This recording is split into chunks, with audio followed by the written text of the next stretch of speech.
Hey, Crazy Lovey. So I'm here with my first series for the alluring desires of past times. I told I think I posted to you guys that I was doing something different. I'm doing breakdowns of historical romance novels by reading one of my most favorite authors, Beatrice Smalls, and I'm doing her book a lot, Love, Wild, and Fair first.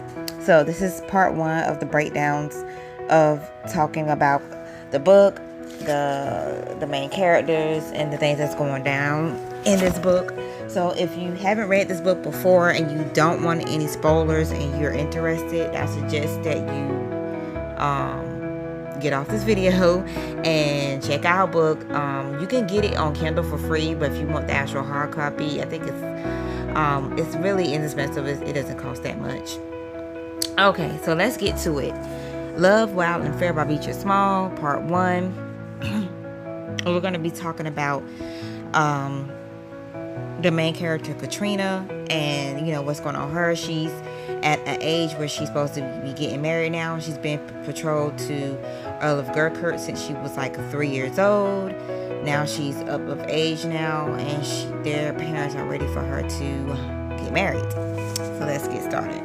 Katrina is betrothed to Patrick Leslie. However, due for a sudden accident with Leslie, older brother, the marriage has been moved up from a year's end to the 12th night. Katrina is not happy with this change, since Patrick is known to sleep around town with dozens of women openly.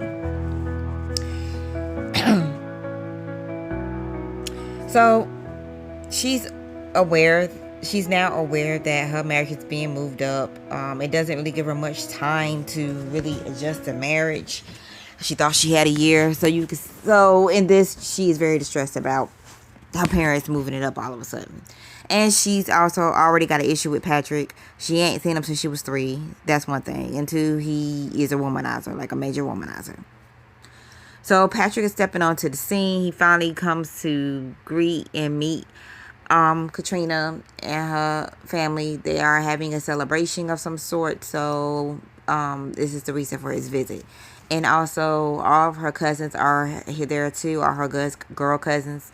And I'll probably be talking about them later on in the series as well. Okay. So Patrick sends Katrina distress at the abrupt change of the wedding date and the fact she hasn't seen the Earl of Gurkert in 6 years. So he decides to extend the marriage date back to a year in the process to court and woo her to soften her demeanor towards marriage and to him. Upon Patrick Leslie's wooing Katrina Hay, they start to have small intimate encounters like kissing and cuddling, but things get hot and heavy. So she takes it upon herself to visit Patrick in his bedroom, and the love play gets more intensified, but he stops because he doesn't want to take her virginity too soon. So he takes her back to her room. But she tells him that she will visit him again, which he then responds to her sternly saying no, telling her she needs to be a good girl and stay in her own bed or he'll take a hazel switch to her. The next night, of course, she appears in his room again and hands him the hazel switch and proceeds to take off her clothes. Basically saying to him, I want all the smoke, baby. If you want to spank me, go ahead, but you will be D'ing me down later. Katrina is only 15 at this time. She knows little about the world, yet she has been well educated, but she's never left the countryside of her home. She's already displaying her fierce independence, however, and her new awakened desires towards Patrick. So, since she's going to get married to him in less than 2 weeks, he winds up taking her virginity. So we're going to proceed on to what happens after that. And I didn't want to make the video too long because I want you guys to kind of get introduced to this series and be intrigued and enticed by it and wanting to watch more of it.